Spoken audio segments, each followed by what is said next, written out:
Halo, subtopik bahasan pada pertemuan kali ini mengenai model atom modern, masih di bahasan struktur atom. Pada pertemuan sebelumnya, kalian telah mempelajari mengenai perkembangan teori atom, mulai dari Dalton, Thomson, Rutherford, Niels Bohr, dan mekanika kuantum. Nah, dari perkembangan teori atom tersebut, maka terdapatlah partikel-partikel penyusun atom, meliputi proton, elektron, dan neutron. Jadi untuk inti atom terdiri dari proton yang bermuatan positif dan neutron yang tidak bermuatan, lalu elektron yang bermuatan negatif dan berada di luar inti, bergerak melingkari inti.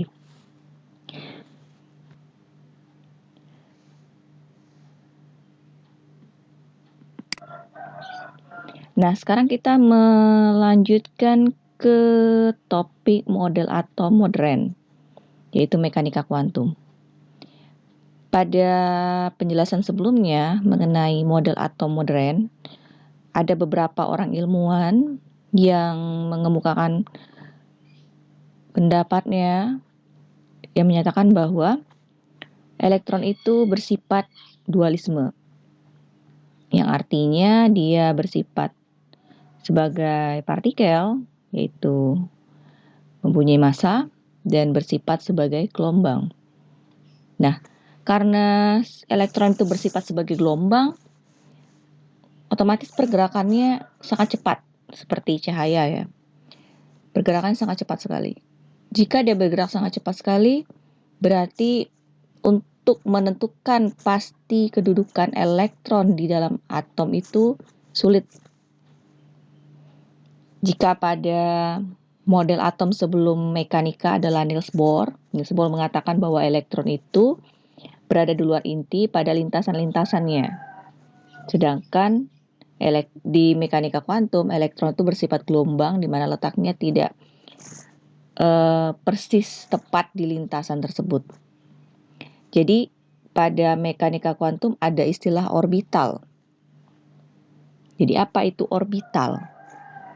Nah, kita akan membahas topik materi lebih lanjut untuk mekanika kuantum. Nah, untuk yang model atom Bohr, ya, jadi ingat kembali bahwa inti atom berada di tengah, lalu ada elektron berada di sekitar inti, mengelilingi inti. Misalnya ini hidrogen ya, hidrogen ini inti atomnya di tengah. Lalu lintasan 1 dia ada 1 elektron. Jadi dari mana taunya ini 1 elektron? Dia dari nomor atom ya. Jadi nomor atom kan menyatakan jumlah proton dan jumlah elektron. Jadi ketika nomor atomnya 1, maka protonnya 1, berarti di sini ada 1 proton di inti, lalu ada 1 elektron di kulit pertama, kulit K. Ya, 1. Kemudian litium itu kan nomor atomnya 3, berarti ada 3 elektron, berarti terisi di lintasan 1 ada 2 elektron, di lintasan kedua ada 1 elektron, maka dia sampai di kulit L. Karbon nomor atomnya 6, berarti kulit pertamanya 2 elektron, kulit berikutnya ada 4 elektron. Nah, mengisi sampai kulit ke L. Nah, untuk magnesium nih seperti ini ya. Nih kulit pertamanya ada 2 elektron, kulit keduanya ada 8 elektron, kulit ketiganya 12 elektron. 2 elektron ya. Jadi nomor atom magnesium itu 12. Dari yang Bohr ini pada lintasan kan langsung tampak di sini ada elektron ya. Di garis lintasan ini ada elektron. Nah, inilah yang kemudian disempurnakan lagi oleh model atom Bohr, model atom mekanika ya. Mekanika dari serangkaian eksperimennya ternyata elektron itu bersifat gelombang. Bersifat gelombang, dia dapat berpindah dari satu lintasan ke lintasan lain, lalu mempunyai panjang gelombang dan ada spektrum warna. Jadi disempurnakanlah bahwa elektron itu tidak tepat harus berada di garis lintasan. di kulit ini. Dia bisa berada di sekitarnya, baik di sininya atau di daerah sininya. Maka model atom untuk yang modern itu dibuat bentuknya titik-titik. Titik-titik itu adalah kemungkinan terbesar, disitulah letak elektronnya. Ya. Nah, jadi pada model atom modern ada dikenal dengan istilah bilangan kuantum. Jadi karena tadi posisi elektron sulit ditetapkan, misalnya tadi dia elektron yang dimaksud itu berada di kulit pertama, tapi apakah benar di garis lintasan kulit pertama kan tidak pasti ya. Jadi ada istilah di sini bilangan kuantum. Bilangan kuantum ini menentukan keberadaan elektron pastinya itu di mananya. Jadi posisi letak elektron dalam atom itu ditentukan dengan yang namanya bilangan kuantum. Ada 4 bilangan kuantum, yaitu bilangan kuantum utama yang disimbolkan dengan N, kemudian bilangan kuantum azimut yang disimbolkan dengan L, kemudian bilangan kuantum magnetik yang disimbolkan dengan M, dan bilangan kuantum spin yang disimbolkan dengan S. Nah, kita mulai dari bilangan kuantum utama atau disimbolkan tadi dengan N. Nah, bilangan kuantum utama ini menyatakan tingkat energi elektron. Jadi kan setiap kulit atau lintasan itu kan punya tingkatan energi berbeda-beda. Semakin jauh dari inti, maka energinya semakin tinggi. Nah, jadi dijadikan juga sebagai ukuran kebolehjadian ditemukannya elektron itu dari inti atom. Nah, di sini bilangan kuantum itu menyatakan tingkat energi atau kulitnya. Jadi kalau misalnya berada di kulit pertama kan seperti di Niels Bohr kan ditetapkan dengan kulit K. Nih, kemudian lintasan kedua kulit L, lintasan ketiga kulit M, dan lintasan keempat kulit N. Jadi bilangan kuantum utama itu menyatakan tingkatan energi elektron atau orbitnya elektron menurut teori atom Bohr. Ya. Nah, jadi setiap elektron itu mempunyai tingkatan energi berbeda-beda, tergantung letaknya di orbit keberapa. Ya, jadi ingat kembali di Bohr kan ada rumusnya 2n². Jadi di kulit pertama elektronnya ada 2 maksimal, di kulit kedua ada 8 elektron, kulit ketiga ada 18. Yang kedua, bilangan kuantum azimut atau dilambangkan dengan L. Nah, untuk bilangan kuantum azimut ini dia menunjukkan jumlah orbital dalam setiap orbitnya.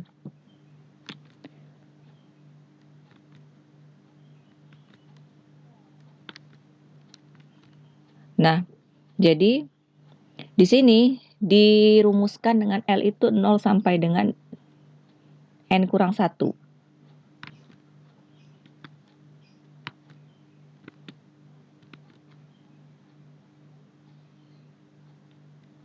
Nah, jadi ini adalah kemungkinan jumlah orbital yang dimiliki oleh kulit-kulit pada atom. Nah, jadi di sini kan karena mulainya dari 0, berarti nanti nilai terkecil L itu pasti 0. Nah, di sini perhatikan ya. Jadi ada nanti disilakan dengan sukulit. Jadi pada kulit atom nanti ada lagi yang namanya sukulit, itu dilambangkan dengan L. Nah, di kulit pertama kan kulit K itu ada sukulit. Jadi di sini ada bilangan kuantum azimutnya L-nya 0 itu S untuk sukulit S. Lalu untuk yang 1 itu sukulit P, untuk yang bilangan kuantum 2 itu sukulit D, bilangan kuantum 3 itu sukulit F. Ya, jadi tadi ingat kembali dia menyatakan bentuknya. Jadi dari sini kita bisa lihat bahwa dari rumus kan tadi L sama dengan 0 sampai dengan N-1.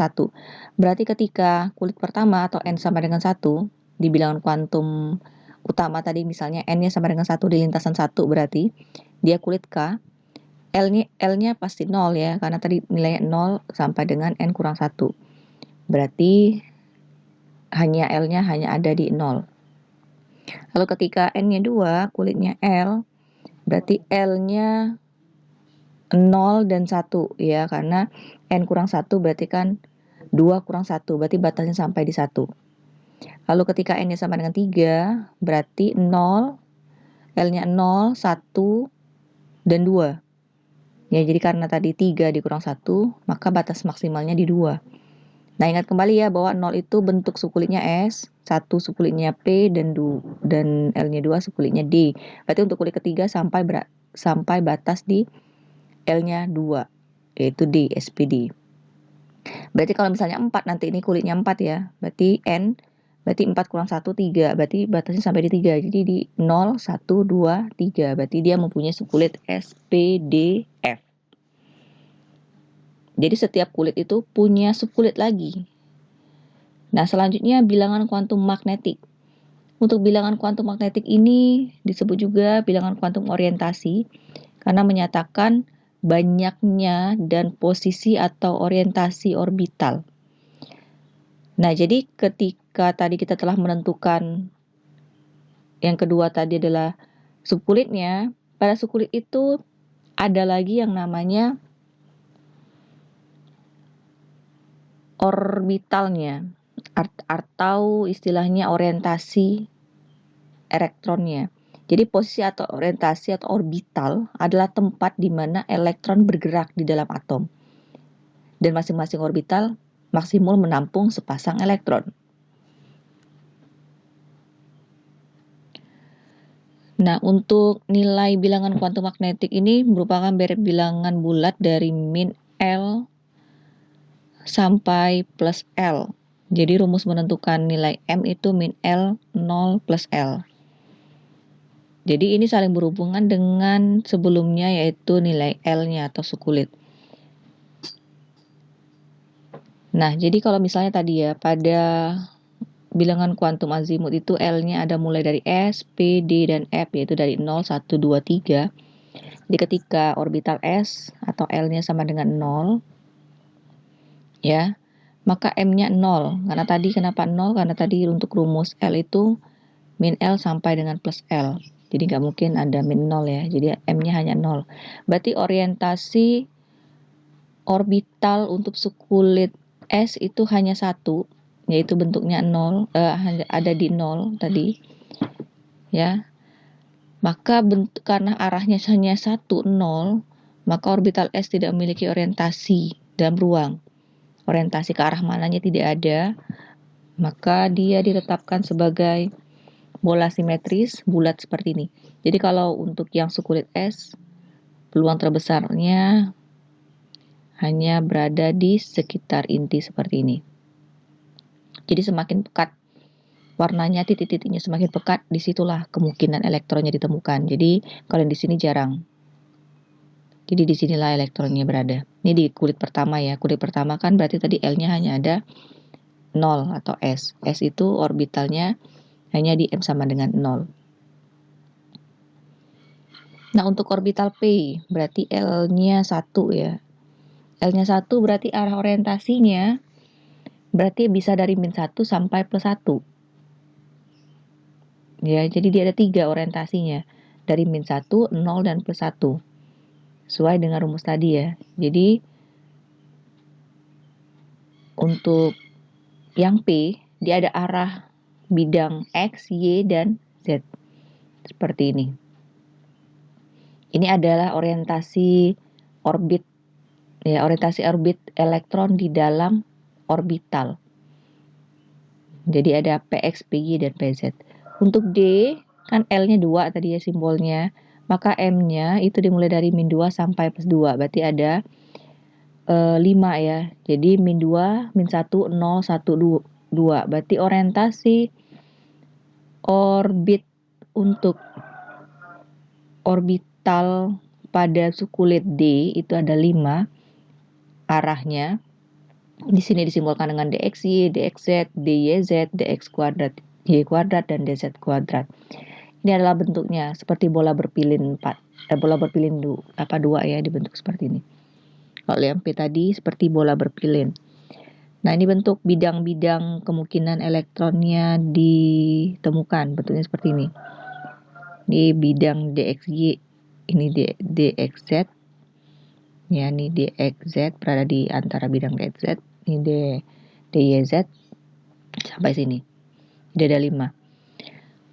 Ya, jadi untuk F berarti kalau F itu orbital F tadi kan L-nya sama dengan 3. Kalau untuk F berarti M-nya dari min 3 sampai plus 3. Berarti min 3, min 2, min 1, 0, 1, 2, 3. Berarti totalnya ada 7.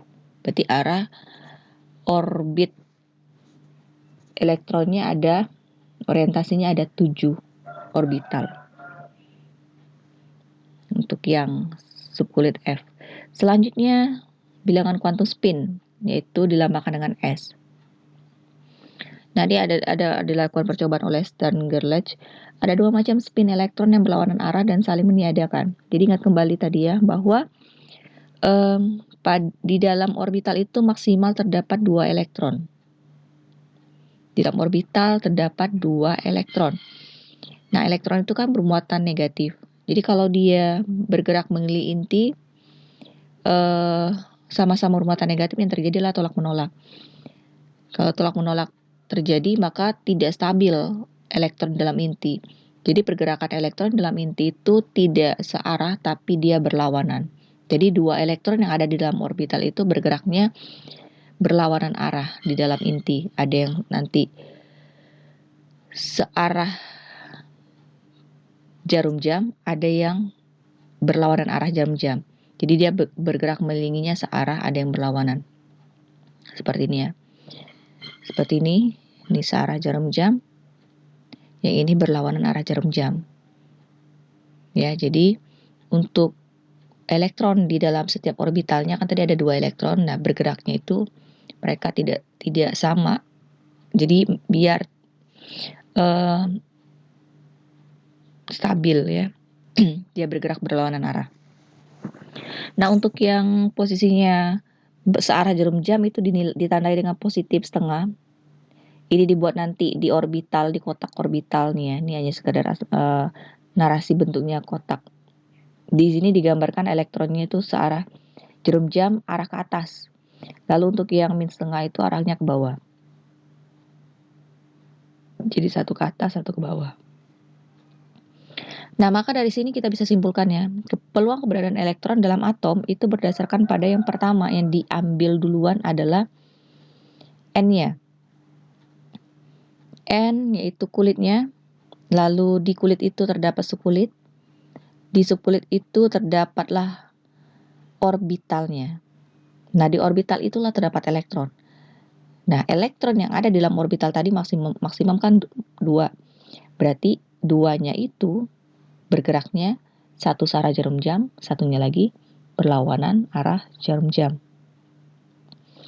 Jadi ada nilai-nilai bilangan kuantum. Jadi posisi elektron itu ditetapkan dengan spesifik di bilangan kuantum. Ya, sedangkan pada Niels Bohr itu kan hanya mengemukakan kulit saja. Jadi di sini dia lebih spesifik lagi penjelasannya. Jadi umpamanya sama seperti kalau kita definisikan seperti kode pos ya. Kalau kalian pernah mengirim surat, bentuk kode pos kan itu terdiri dari 4 digit. 4 digit. Nah, digit pertama itu menyatakan cakupan daerah besar, misalnya Provinsi Jambi ya. Provinsi Jambi itu berarti di digit pertama, di digit kedua ada daerah yang lebih sempit, misalnya Kota Jambi. Kode Kota Jambi berapa gitu ya. Kemudian di digit ketiga itu kecamatannya, digit keempat itu kelurahannya. Jadi 4 angka di kode pos itu kan menyatakan spesifik lokasi tinggal. Sama dengan elektron gitu juga. Jadi elektron itu ada spesifik posisi dia letaknya di mana. Mulai dari di kulit berapa, di subkulit berapa, di orbital apa, baru arahnya arah yang mana, apakah searah jarum jam ataukah dia yang berlawanan arah jarum jam untuk elektron-elektron yang ada di dalam atom. Nah, jika dia berada di kulit kedua, berarti subkulitnya ada 2. Ya, ingat tadi rumusnya ya, cara menghitung nilai L. Jadi dia ada 2 subkulit, di mana untuk yang 0 kan S tadi hanya punya 1 orbital. Untuk yang P, ini orbitalnya kan ada 3 ya. Ada 3, min 1, 0, dan plus 1. Jadi karena tadi elektron maksimal di setiap orbital itu ada 2 maksimal, maka total elektron di subkulit P itu ada 6. 6, berarti di kulit kedua itu ada orbital S dan orbital P. Di mana S-nya ada 2 elektron dan P-nya ada 6 elektron. Berarti total elektron di kulit kedua ada 8. Ya. Untuk kulit ketiga, berarti kan tadi dimulai dari subkulitnya 0, 1, dan 2. Berarti nih ya, M-nya masing-masing seperti ini. Karena ini angka 3 ini menyatakan dia berada di kulit keberapa? Kulit ketiga berarti 3S berarti di subkulit S. Lalu 3P berarti dia berada di subkulit P, 3D berarti dia berada di subkulit D. Nah, untuk D ini kan ada dimulai dari 2 berarti min 2 sampai 2. Berarti ada 5 orbital. 5 orbital otomatis total elektron di D itu ada 10. Nah, jadi kalau kita jumlahkan di kulit ketiga, elektron maksimalnya totalnya adalah 18. Kemudian di kulit keempat, ya berarti kan L-nya 0 sampai dengan 3. Nih ya, berarti ada 4S, 4P, 4D, dan 4F. Jadi kalau untuk F, berarti kan tadi dimulai dari min 3 sampai 3. Berarti totalnya ada 7 orbital, berarti elektron maksimalnya ada 14. Nah, kalau dihitung semua, 2 di S, 6 di P, 10 di D, dan 14 di F, maka total elektronnya adalah 32. Ini seiring dengan Bohr. Ya, ingat kembali yang Bohr sebelumnya itu setiap elektron ada maksimalnya di setiap kulit. Ya, kulit pertama 2, kulit kedua 8, kulit ketiga 18, kulit selanjutnya 32, dan berikutnya 50. Berarti artinya sama saja. Ya, cuman untuk yang mekanika kuantum ini dia lebih spesifik menentukan letak elektronnya. Jadi 2 elektron di kulit pertama ini dia berada di subkulit S. Nah, sedangkan di kulit kedua ini kan ada 8 elektronnya. Berarti 2 elektronnya berada di subkulit S, 6 elektronnya berada di subkulit P.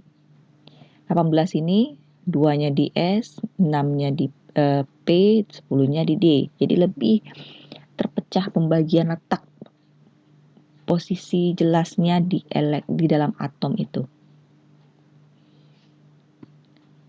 Nah, nih ya, jadi kesimpulannya bisa kita lihat di sini. Jadi L sama dengan 0 itu punya satu orbital, maka total maksimum S itu ada 2 elektron, L itu ada 3 orbital, maksimal elektronnya 6, L itu 2, maksimal elektronnya adalah 10, L itu 3, berarti ada 7 orbital, maksimal elektronnya 14.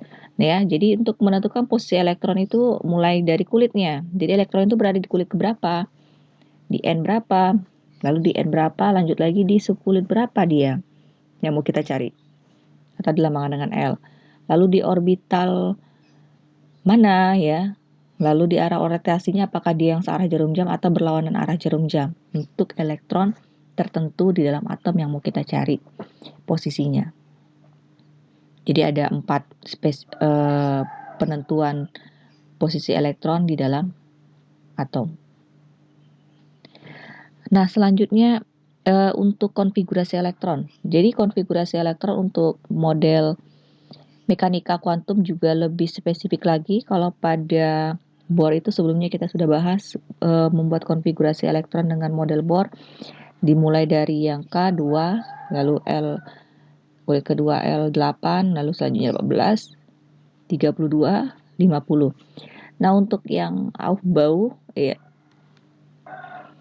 untuk yang konfigurasi elektron dengan menggunakan model mekanika kuantum dari yang sudah dibahas tadi, maka di kulit pertama ini dibuat dengan bentuk simbol seperti ini. Jadi di kulit pertama itu tadi kan hanya ada subkulit S. Berarti satu ini menyatakan kulitnya, S ini menyatakan subkulit. Berarti kulit pertama hanya punya S, berarti hanya dilambangkan satu S. Kulit kedua tadi kan subkulitnya S dan P. Berarti dia punya 2S dan 2P.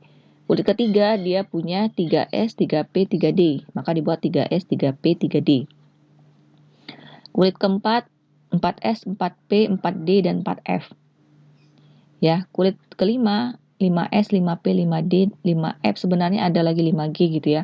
Cuma di sini kita bataskan sampai di F karena elektron di dalam atom itu jumlahnya hanya sampai di 100-an ya, tidak ada yang di atas 200 bisa kamu lihat di tabel periodik ada nomor-nomor atom. Dari nomor atom kan kita bisa lihat jumlah elektron.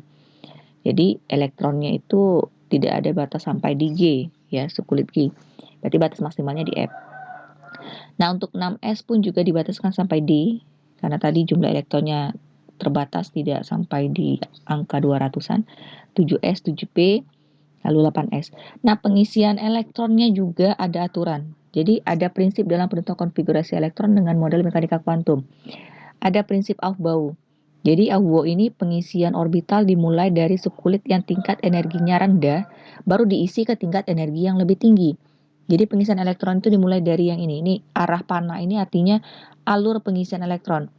Jadi dimulai dari 1S, 2S, lanjut ke 2P, setelah 2P lanjut ke 3S pengisiannya, lalu lanjut ke 3P, ke 3D ya. Jadi setelah 3P ke 4S. Jadi tingkatan energi 4S lebih rendah dibandingkan 3D. Maka dia ngisi di 4S dulu. Baru ke 3D, 4P, 5S, 4D, 5P, 6S, 4F, 5D, sampai nanti seterusnya paling bawah adalah 8S. Jadi nanti ketika kamu membuat konfigurasi elektron, pengisiannya didasarkan pada alur ini. Alur dari tingkatan energi terendah. Nah, untuk prinsip kedua adalah larangan Pauli. Jadi menurut larangan Pauli ini tidak ada dua elektron dalam satu atom yang mempunyai keempat bilangan kuantum yang sama. Jadi kita ambil contoh seperti helium. Helium ini kan nomor atomnya 2. Berarti elektronnya hanya ada 2. Jadi kalau nanti kamu diminta untuk menentukan bilangan kuantum dari 2 buah elektron yang ada pada helium ini berapa, ya, tentu untuk yang mulai dari bilangan kuantum untuk elektron yang ini ya, ini elektron pertamanya, berarti N-nya kan 1 karena dia berada di kulit pertama. Nih. Lalu L-nya 0 karena S ya, karena ingat tadi untuk yang kulit pertama hanya punya subkulit S. Jadi L-nya 0. 0 tadi menyatakan subkulit S. Kemudian M-nya juga sama ya. M-nya adalah 0, orientasi orbitalnya hanya di 0 karena L 0 berarti M-nya 0. Lalu spin itu artinya pergerakan elektronnya untuk yang ini tadi ya, tanda ke atas ini kan berarti dia yang searah jarum jam. Kita buat plus setengah. Nah, untuk yang satu lagi yang ini, elektron yang kedua ini, nah N-nya kan tetap 1 karena berada di kulit pertama. Lalu S-nya juga tetap, L-nya tetap 0 juga karena berada di subkulit S, di elektron ini. Jadi, perhatikan ya, ini menyatakan kulit, ini menyatakan subkulit, ini menyatakan elektronnya. Jadi ada 2 elektron. Nah, 2 elektron inilah yang kita telaah letaknya di mana. Berarti di N berapa, L-nya, M-nya, sampai ke S-nya. Jadi L-nya 0, M-nya 0, S-nya min setengah. Nih ya, min setengah. Karena dia di bawah. Di bawah kan menyatakan dia yang geraknya berlawanan arah jarum jam. Jadi seperti ini. Jadi ini maksud larangan Pauli. Jadi elektron itu tidak mungkin ada yang bilangan kuantum keempat bilangan kuantumnya sama. Ini yang bedanya ya. Jadi kalau kamu buat nanti S-nya juga ini positif setengah, berarti kan dia panahnya ke atas. Berarti artinya dua-duanya bergerak searah jarum jam, kan nggak boleh.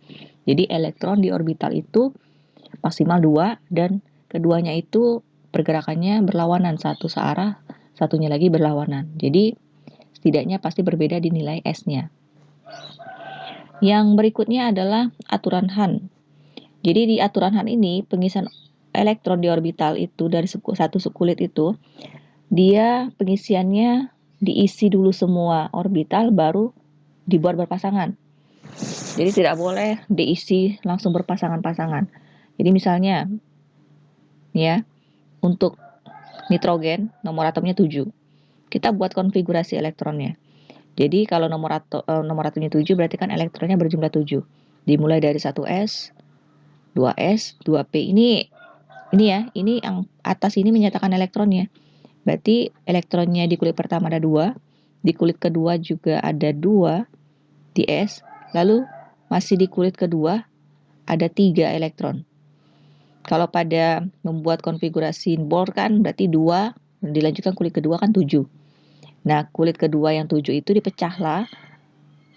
Maksudnya 5 ya, 5. Jadi 2, 5. Jadi di kulit pertama 2 elektron, di kulit kedua ada 5 elektron. Nah, 5 elektron itu dipecahlah ke dalam 2-nya di sekulit S, dan 3-nya di sekulit P. Seperti ini. Ya. Nah, di kulit S kan satu orbital. Nah, berarti otomatis satu orbital kita isilah 2 elektron. Langsung seperti ini ya. Langsunglah 2 elektron, satu ke atas, satu ke bawah. Nah, untuk yang kulit kedua, yaitu kulit kedua ada S dan P elektronnya. Di sekulit S kan 2 elektron. Seperti ini langsung diisi.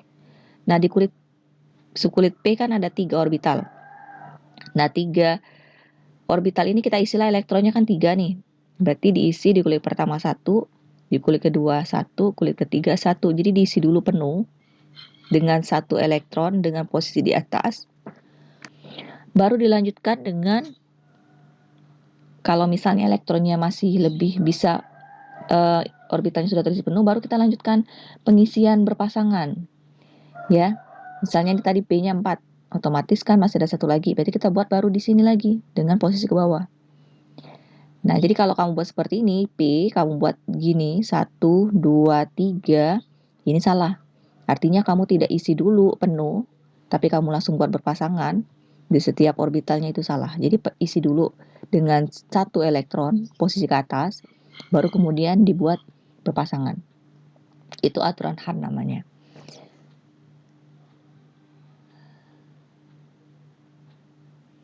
Jadi seperti ini ya, kita membuat konfigurasi contoh lainnya seperti S. S ini kan nomor atomnya 16, otomatis elektronnya juga 16. Dimulailah dari buat konfigurasinya ya.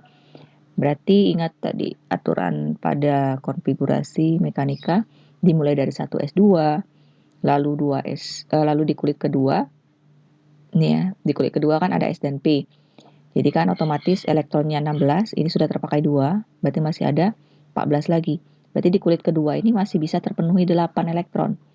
Di mana 8 elektron terpecah di 2-nya di S, 6-nya di P. Jadi isi dulu ya aturan untuk mekanika kuantum ini, isi dulu penuh elektron di setiap sekulit, baru buka kembali, buka lagi lah kulit berikutnya. Jadi ini 2S, 2, 2P, 6. Lalu lanjut lagi, masih ada sisa elektronnya 6 berarti kan, barulah buka kulit ketiga. Kulit ketiga di mana kulit ketiga kan tadi ada SPD ya. Berarti 2 di S, karena tadi sisa tinggal 4, berarti 4 di P, nggak mengisi D ya. Nah, berarti 3S2, karena tadi sisanya tinggal 6, berarti 2-nya di S, lalu 4-nya di P. Jadi yang terakhir boleh tidak penuh. Jadi yang terakhir ini kan sisa. Di P-nya, elektron di sekulit 3P ada 4. Jadi kalau kita totali semuanya kan 16. Nah, ini kalau kita buat diagram orbitalnya, ini berarti di S kan maksimalnya 2. Nih buatnya seperti ini. Lalu di kulit kedua kan ada 2S dan 2P. Jadi di sini 2S-nya penuh. Lalu di sini 2P-nya juga penuh 6. Ini ya. Lalu untuk yang di kulit ketiga seperti ini kan ada S dan P. Berarti 2 di S, lalu 4 di P. Jadi buatnya seperti ini ya. Ini 1, 2, 3, masih ada 1 lagi, barulah dipasangkan dengan posisi ke bawah, 4. Ini elektron terakhirnya yang ini. Ini contoh untuk konfigurasi elektronnya. Jadi tadi kan pengisian elektronnya kita buat mengikuti Aufbau ya, pengisian dimulai dari tingkatan energi terendah. Jadi dimulai dari 1S, lalu 2S, lanjut ke 2P, 3S, 3P, 4S, 3D, 4P, 5S, 4D, sampailah ke atas. Jadi dari sini bisa disingkat ya. Ini ada penyingkatan kata. Jadi dimulai dari 1S, di kulit kedua ada S dan P, kulit ketiga ada S dan P, kulit keempat ada SDP. Urutannya ya, SDP, lalu selanjutnya SDP, selanjutnya SFDP, dan SFDP. Ini sama dengan alur yang ini. Alur yang ini tadi ya, nih. Tapi ini adalah biar mempermudah kalian untuk mengingat urutan pengisiannya. Jadi SP, ini S, ini SP, SDP, jadi si, sapi, sedap, sepedap. Itu menyingkat. Jadi nanti kamu mengikuti ini lebih simpelnya seperti ini. Jadi isilah mulai dari S, 2S, 2P, 3S, 3P, 4S, 3D, 4S, 5S, 4D, 5P, sampailah 7P. Pengisiannya tadi. Nah, ini ya, jadi kalau tadi kita ambil contoh kembali ya. Ini O-nya oksigen dengan nomor atom 8, berarti kan kulit pertama terisi 2. Kulit kedua terisi 6, berarti 2, 6. Nah, 2 itu kita spesifikan bahwa dia berada di kulit pertama, kulit S. Sedangkan 6 kita spesifikan lagi berada di 2S dan 2P. Ya, jadi ini secara konfigurasi Niels Bohr, yang ini konfigurasi mekanika. Jadi mekanika tuh lebih spesifik lagi konfigurasinya, lebih terpecah-pecah lagi. Nah, untuk yang Al juga sama nih. Al kan 13 nih, nomor atom, berarti elektronnya ada 13. Kulit pertamanya 2, kulit keduanya 8, kulit ketiganya 3. Dimana ini 1S2, berarti ini karena 8 penuh ya, berarti 2S2, 2P6. Sedangkan kulit ketiga kan berarti terdiri dari 2-nya di S, berarti masih ada sisa 1, berarti satunya lagi di P. Maka dibuat 3S2, 3P1. Latihlah untuk buat konfigurasi yang model mekanika kuantum ya, biar memastikan kalian di contoh lainnya. Nah, selanjutnya nanti ada menyederhanakan konfigurasi elektron gas mulia. Jadi gas mulia itu kan golongan 8A. Kamu lihat di tabel periodik yang paling pojok kanan itu ada mulai dari helium, neon, argon, kripton, xenon, radon. Ini adalah atom-atom pada golongan 8A atau gas mulia. Nah, dia digunakan sebagai mempersingkat konfigurasi elektron. Jadi nanti kalau misalnya nomor atomnya sudah terlalu banyak nih. Misalnya suatu atom itu nomor atomnya sudah 80 ya, atau sampai 100 ke atas. Kita harus buat mulai dari 1S. Tentu nanti panjang sekali. 1S2, 2S2, 2P6, 3S2, panjang sampai ke paling terakhir elektronnya, maka ada penyingkatan. Ini penyingkatannya ini dengan menggunakan gas mulia. Ya, jadi lihat di sini gas mulia ini nomor atomnya 2 berarti 1S2. Neon 10 nomor atomnya berarti dia 1S2, 2S2, 2P6, berarti sampai di 2P6. AR juga sama sampai di 3P6, KR sampai di 4P6, xenon Xe sampai di 5P6, Rn sampai di 6P6. Jadi disingkat nanti, tidak perlu lagi membuat mulai dari 1S, tapi bisa dengan mempersingkat menggunakan konfigurasi gas mulia. Jadi tinggal melanjutkan lagi buat konfigurasi berikutnya. Ini mengingat golongan 8A ya, hebo, nenek, ardi karena serina. Jadi He, Ne, Ar, Kr, Xe, Rn. Mempersingkat nama. Nah, ini seperti ini ya. Jadi kalau misalnya nanti kamu diminta buat konfigurasi elektron, seperti ini pun juga kamu benar buatnya. Jadi ketika nomor atomnya 11 kan, kalau kita buat secara panjangnya 1S2, 2S2, 2P6, 3S1. Nah, jadi yang ini tidak perlu lagi ditulis. Langsung saja ke 3S1 dengan membuat Ne di depannya. Berarti artinya 1S2, 2S2, 2P6 itu sudah mewakili konfigurasi neon, Ne. Jadi sampai di 2P6, kita buat saja Ne simbolnya. Berarti artinya setelah 2P6 kan 3S. Lanjut ke 3S1. Nah, seperti ini.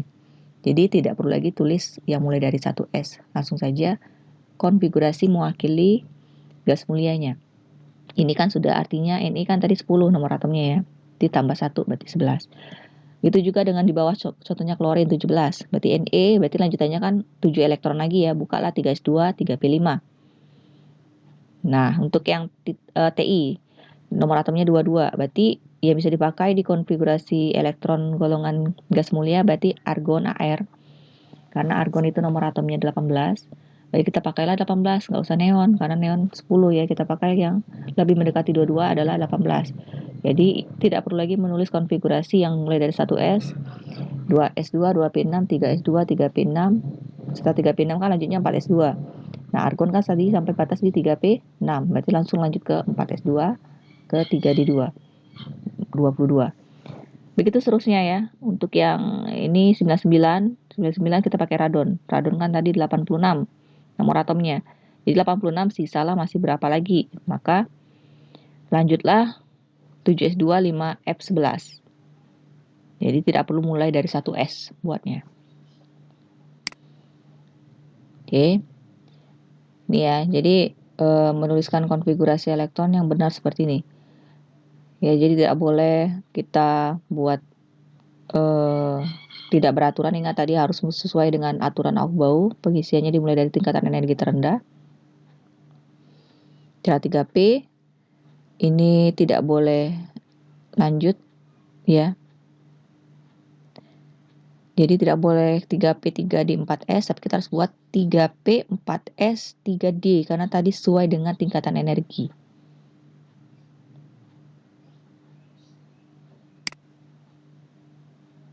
Jadi yang benar adalah ini. Nah, selanjutnya perhatikan ada penyimpangan pada D, orbital D. Jadi nanti ketika D itu kan penuhnya 10 elektron. Jadi orbital D itu dia penuh, stabilnya setengah penuh dengan penuh. Jadi ada aturan ketika nanti kamu buat konfigurasi lalu keluar di D-nya 4, berarti dijadikan 5. Jadi terjadi perpindahan elektron dari S ke D. Jadi S-nya tinggal 1 dan D-nya jadi 5. Ini lebih stabil. Itu kondisinya. Untuk yang berikutnya ketemu di D9. D9 ini berarti kan penuhnya 10. Berarti juga dipindahkan 1 ke D. Jadi S-nya 1, D-nya 10. Jadi ini khusus untuk D ya, khusus untuk orbital D. Ketika kamu buat konfigurasi lalu pada terluarnya kamu membuatnya kondisinya 4 dan 9 ini ubah menjadi 5 atau 10 seperti ini. Ya. Itu kondisi hanya 4 dan 9 saja. Untuk yang lain nggak usah. Untuk yang lain tetap tidak usah diubah. Hanya kondisi 4 dan 9 dijadikan 5 dan 10. Itu khusus untuk orbital D. Nah, kemudian ingat lagi ya bahwa elektron itu kan bisa terjadi pelepasan dan penangkapan elektron. Jadi kalau dia terjadi pelepasan elektron bermuatan positif, penangkapan elektron bermuatan negatif. Nih ya, ini yang konfigurasi bentuk ion. Nah, nih ya. Jadi kalau untuk yang melepas, ada aturan lagi. Ya, jadi kalau dia melepaskan, berarti elektronnya berkurang, seperti ini. Aluminium, Al, itu konfigurasi awalnya kan, atomnya kan seperti ini. Nomor elektronnya 13. Lalu ketika si Al tadi melepas 1, kita buanglah 1 dari P. Jadi ini, tinggal konfigurasinya. Lalu kalau dia melepas 2, berarti hilang lagi dari S. Melepas 3, hilang lagi dari ini S. Berarti habis, tinggallah di sini, 2P6. Nah, itu. Tapi, kembali lagi aturan untuk yang terluarnya D. Jadi untuk orbital D, hati-hati. Ada aturannya tadi, yang aturan pertama tadi yang kestabilan. Ketika D4 dengan D5 diubah. Lalu ketika dia melepaskan elektron, yang dilepasnya itu adalah elektron terluarnya di D. Maka aturan untuk yang terluarnya di D, itu pelepasan elektronnya itu dimulainya tidak dari D, tapi dari S. Nih ya. Jadi untuk yang pengisian elektron terluarnya di D, ketika dia lepaskan elektron, jangan kamu buang dari D dulu. Tidak seperti ini, kalau ini kan dibuangnya dari P dulu. Jadi ketika kamu buat konfigurasi, ternyata diminta melepaskan elektron, misalnya F ini 26, ini konfigurasinya. Terluarnya di 3D6. Jadi kita buatlah, kalau misalnya dia Fe2+ melepaskan 2 elektron, berarti yang dibuangnya dulu jangan di D, tapi di S.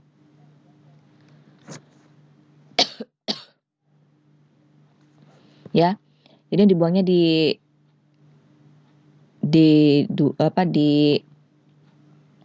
S dulu, jadi S-nya dibuang 2. Berarti tinggallah 3D6.